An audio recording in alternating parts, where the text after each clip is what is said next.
Hello friends, Monika's kitchen में आपका स्वागत है। फ्रेंड्स, मैं आज आपके साथ मटर बोंडा की रेसिपी शेयर करने वाली हूँ।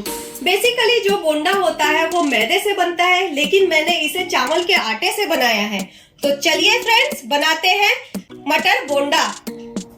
मटर का बोंडा बनाने के लिए यहाँ पर मैंने हाफ कप मटर लिया है और इसमें हाफ इंच अदरक का टुकड़ा डाल देंगे। अदरक को आप जब बैटर बनाएंगे उसमें भी बारीक चॉप करके डाल सकते हैं, लेकिन मैंने वहां पर नहीं डाला है, मैंने मटर के साथ ही डाल दिया है। अब हम इसे पल्स मोड में ग्राइंड कर लेंगे। मटर को मैंने पल्स मोड में दरदरा पीस लिया है। अब हम इसका बैटर बनाएंगे। उसके लिए यहाँ पर मैंने एक बड़ा बाउल ले लिया है। इसमें हाफ कप दही डाल देंगे, हाफ टी स्पून जीरा डाल देंगे, स्वादानुसार नमक डाल देंगे, हाफ टी स्पून कश्मीरी लाल मिर्च डाल देंगे। अब इसको हम मिक्स कर लेंगे। अब इस दही के मिक्सचर में मैं 1 कप चावल का आटा डाल दूंगी। वैसे बेसिकली जो बोंडा बनता है वो मैदे से बनता है, लेकिन यहाँ पर ना ही मैंने आज मैदा यूज किया है ना ही बेसन यूज किया है। यहाँ पर मैं आज चावल के आटे से बोंडा बनाऊंगी और इसे अच्छे से मिक्स करेंगे। इसमें हमने दही के साथ इसे मिक्स कर दिया है। अब इसमें हमें थोड़ा पानी डालना पड़ेगा। इसमें आप थोड़ा थोड़ा पानी डालिएगा और इसे मिक्स कीजिएगा।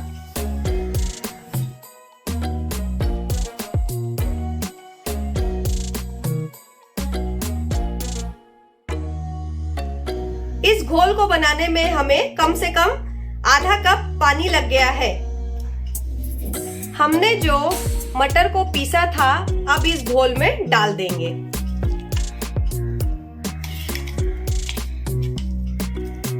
और इसे मिक्स कर लेंगे।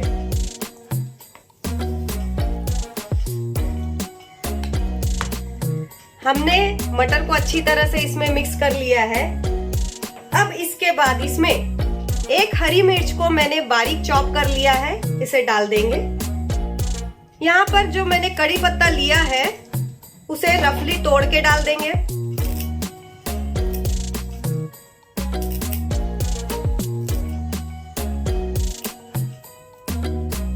अब इसमें हाफ कप धनिया पत्ती डाल देंगे। इसे मैंने बारीक चॉप कर लिया है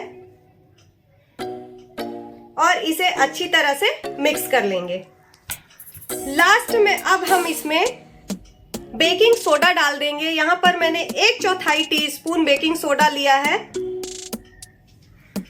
और इसे मिक्स कर देंगे और 15 मिनट्स इसे ढक के रख देंगे सेट होने के लिए।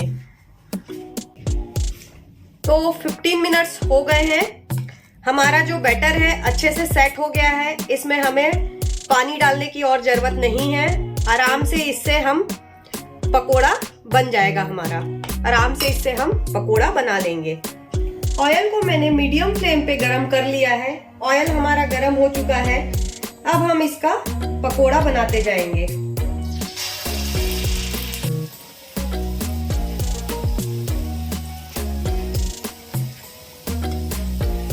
एक तरफ से हम इसे पलट देंगे और दूसरे तरफ को भी हम अच्छे से फ्राई होने देंगे। चावल का आटा होने के कारण ये बाहर से कुरकुरा बनेगा, लेकिन अंदर से उतना ही सॉफ्ट रहेगा। तो ये हमारा दोनों तरफ से फ्राई हो गया है गोल्डन। अब इसे हम एक प्लेट में निकाल लेंगे और इसी तरीके से हम अपने सारे बोंडे को बना लेंगे। हमारा मटर बोंडा रेडी है। मैं आपको इसे कट करके दिखाती हूँ। आप देख सकते हैं, आवाज आ रही होगी। बाहर से इतना ही कुरकुरा है और जब हम इसे काटेंगे तो अंदर से आप देख सकते हैं कितनी अच्छी जालीदार बनी है। तो अगर ये वीडियो आपको अच्छी लगी हो तो इसे लाइक और शेयर करना ना भूलें। और फ्रेंड्स, अभी तक आपने मेरे चैनल को सब्सक्राइब नहीं किया है तो सब्सक्राइब कर ले और बेल आइकन पे क्लिक करना ना भूलें।